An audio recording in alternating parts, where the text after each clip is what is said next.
Hey there, man. How you doing, young man? I'm going to Holiday Inn in Torrance. Okay. Your day okay? My day every day is good. That's good. Good attitude. You live in the life, open your eyes, God bless you. Now these days it's easy. Yeah, but the thing with GPS, nobody remembers directions anymore. That's the problem. Not like before, you had to remember your way. It's better for the brain, I say. Oh yeah, everything for the brain is good. My favorite sports I play for the brain, it's called chess. I love chess. Chess is awesome. But who's better for you? Kasparov or? Kasparov. Kasparov's better for you, huh? Have you met the chess player from Asia named Lucero? I never heard of him. You never heard of Lucero, the chess player? Oh yeah.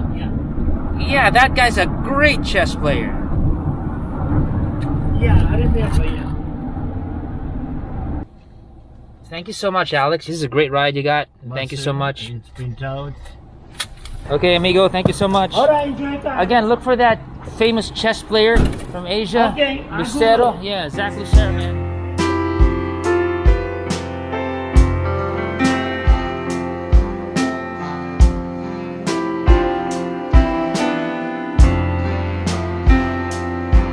Welcome to the new normal. Well, as far as international motor features go, during the shooting of this video, talks of a vaccine were just that, talks. And while yes, this has derailed the world to some capacity, the motorcycle industry turned out to be quite resilient somewhat, with motor releases and sales still pushing through in 2020. It is interesting to note that the last motor feature I did was with BMW in Spain for the BMW F900R, F900XR, and their powerhouse S1000XR. This happened a month before the world shut down, so the last trip I did was with BMW. Now, my first international feature is with BMW again. Now, what are the odds? Good old timing, huh? As you can imagine, a lot of anxious thoughts were going through my mind as I headed out to LA pre-vaccine era. A lot of questions running through my head with what's going on around the world, our future, and to be completely honest with you, I was a bit worried traveling about. But it wasn't enough to dampen my spirits and my excitement to finally ride what I can imagine will be an iconic member of the BMW Motorrad family, the BMW R18.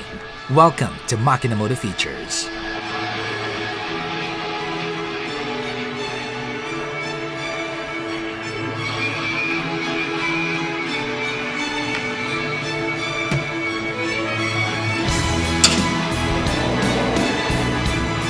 Alright, so today looks very promising. So I'm at the Holiday Inn in Torrance, California. I'm gonna be picking up the bike. It's just half a mile away, so I decided, why not take a nice morning walk, stretch some legs, get the blood flowing before we ride, So a lot of us are very excited with the new R18, and even before EICMA 2019, the pictures started to come out already on the internet. So when I finally saw it in Milan, to see it in the flesh is such a treat. So BMW set out to match a lot of tradition. I would say, and this is just me, I would say about 80% tradition in building the R18, and they kind of sprinkled it with technology. So it's going to be interesting in how BMW positions themselves. All right, here we are in Knox Street, so we're going to turn left here.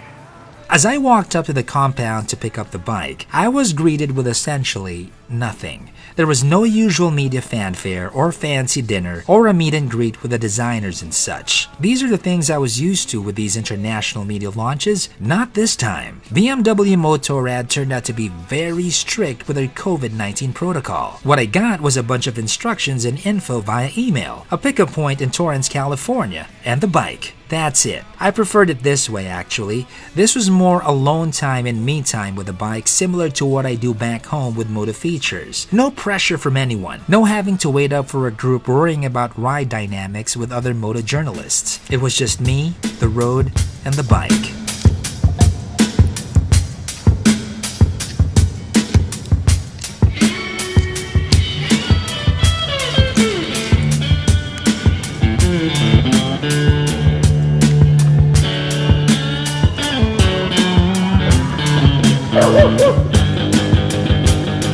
Bye-bye.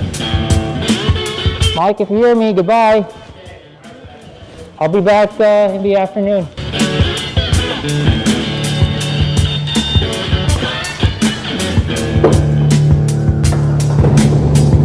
Wow.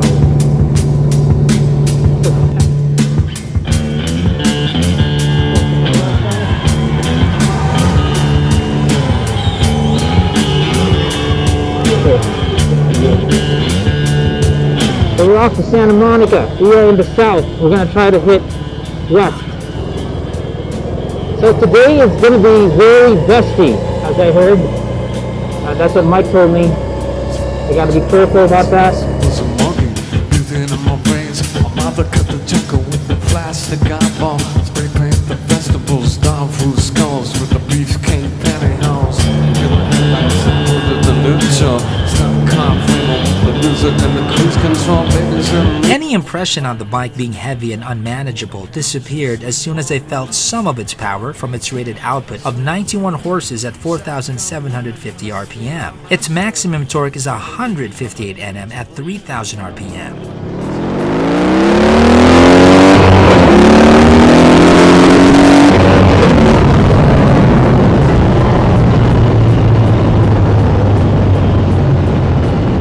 They didn't make this BMW's biggest air-cooled boxer engine for nothing. The torque is incredible in this segment. Minutes after getting into the highway, I was already enjoying a cruise the BMW Motorrad way. So if there are three things I would take note of the bike, ride-wise at least, top of mind, 1, you're gonna get lots of torque. 2, it's comfortable in a sporty cruiser type of way. The suspension is stiffer than most in this segment. And 3, for my height and how this bike wants to be ridden, the suspension, overall handling, and engine will immediately take you into a more aggressive and sporty type of cruise, as opposed to a lazy, laid-back ride.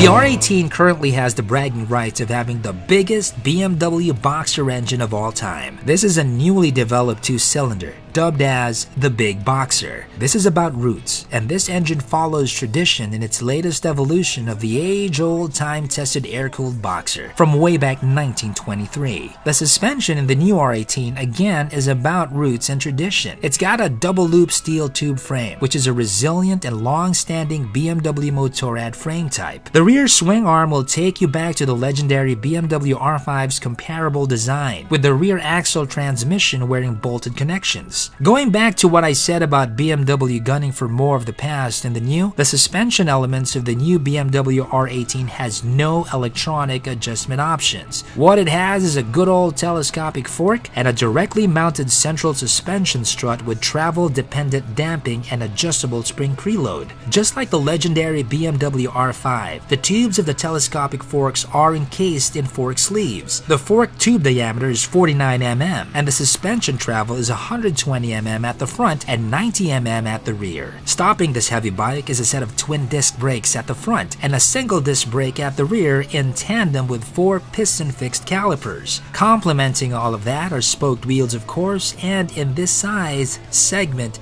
day, and age, of course, it's got ABS. The drive shaft, just like on classic models, are exposed. This classic motorcycle technology is still very much relevant today. The seat height of the R18 is only 690 mm. It's practically for everybody.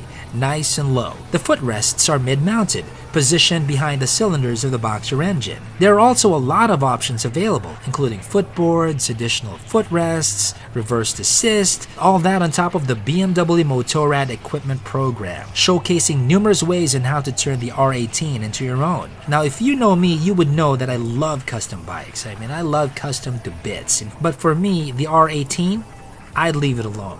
I'd keep it stock forever. And coming from a custom guy, that says a lot. Lighting is clearly a great marriage of the old and the new. We got classic lines here, powered by strong LED lights. An additional option are banking lights, so when you turn at an angle, additional lights will turn on to light the blind spots, just like the option I showed with the S1000XR back in Spain. That's a new one? Like it? Yeah. That is nice. Look at that. Glad you like it, man. Right there. They fucked that up. That's nice. So it goes without saying, this is a looker bike. It is beautiful.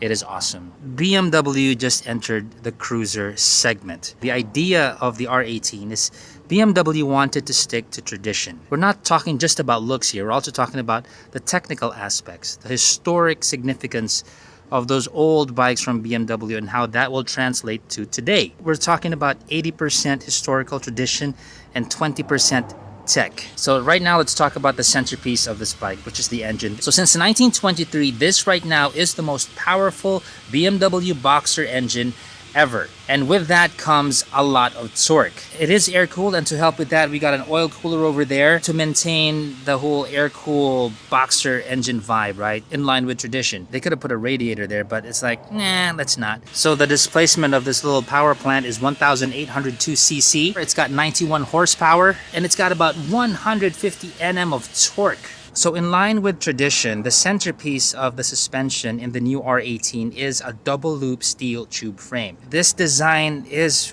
in line with a long-standing BMW Motorrad tradition of this frame type. It's also got cast or forged parts in there. The rear axle transmission, it is authentic in the sense it's got bolted connections. It is exposed, just like the old Beamers. So again, since we're going with tradition, it's not adjustable. We're going old school here. BMW did away with that. What added to the cool look, of course, spoke wheels, both front and rear. So another cool thing that BMW did with this is they were co-branding with other companies. Like a good example is this seat. This is done by Mustang Seat. This is a manufacturer from the US, and this opens up options for customization. Since they're partners with them, you can have your own seat made. And it's still going to be up to spec in the sense that it's also done by Mustang Seat. So this exhaust, this beautiful exhaust, is done by Vance and Hines. That's the collab they did with other brands here. Mustang Seat, Vance and Hines. So the headlight, that's also a pretty good design there. This has a nice, completely modern look to it, and I think it still complements the whole bike. It's modern, retro-ish. Taking a look at our gauge over here, this is a simple, elegant thing. It's quite compact, and for reference, this is my hand. But it's not small that you can't read the figures. I mean, you can read the figures and the numbers quite clearly from your seating position, so that's fine. So let's turn things on.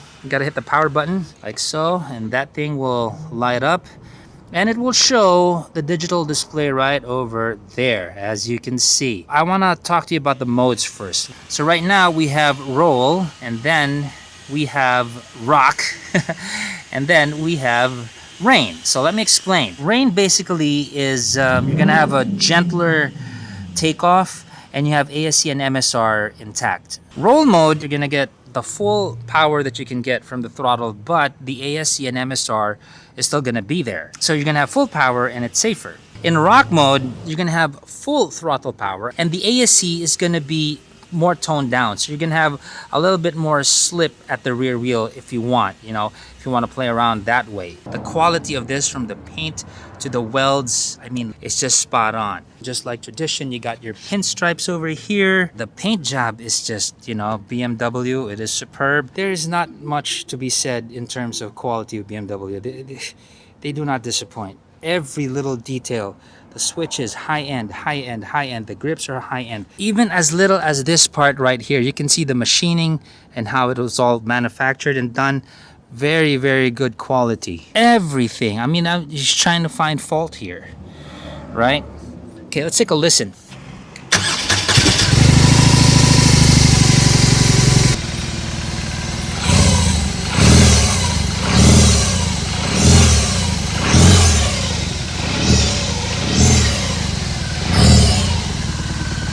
What's also interesting, when you first start this is gonna kick to the left. So it caught me by surprise because I'm used to the R90, but the kick of this one, you'll feel it more over the R90. Okay, let's get out of here. All right, let's ride.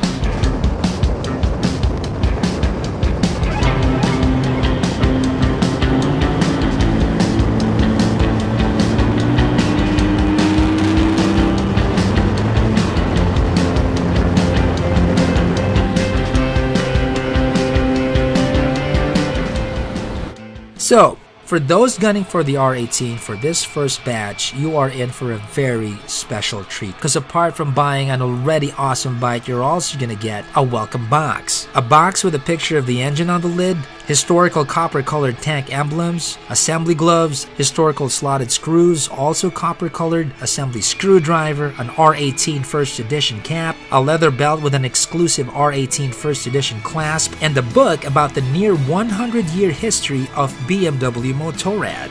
Damn right, pretty good deal, huh? So yeah, if you're gonna go for the first batch, I wouldn't think about it anymore. I mean, I don't know what BMW has to do to top the first edition. I mean, it's gotta be really, really, really special to beat this. I wouldn't wait for that anymore, and I would just go for the first edition. 'Cause it's a bittersweet symphony of my life. Trying to make ends meet, you slip to money, then you die.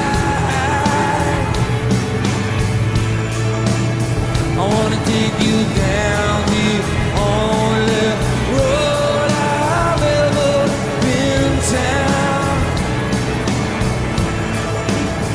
You're the only one who takes you to the places. Now, looking at all of this, and after riding around LA, going through scenic desert stretches and twisties, I don't think it anymore.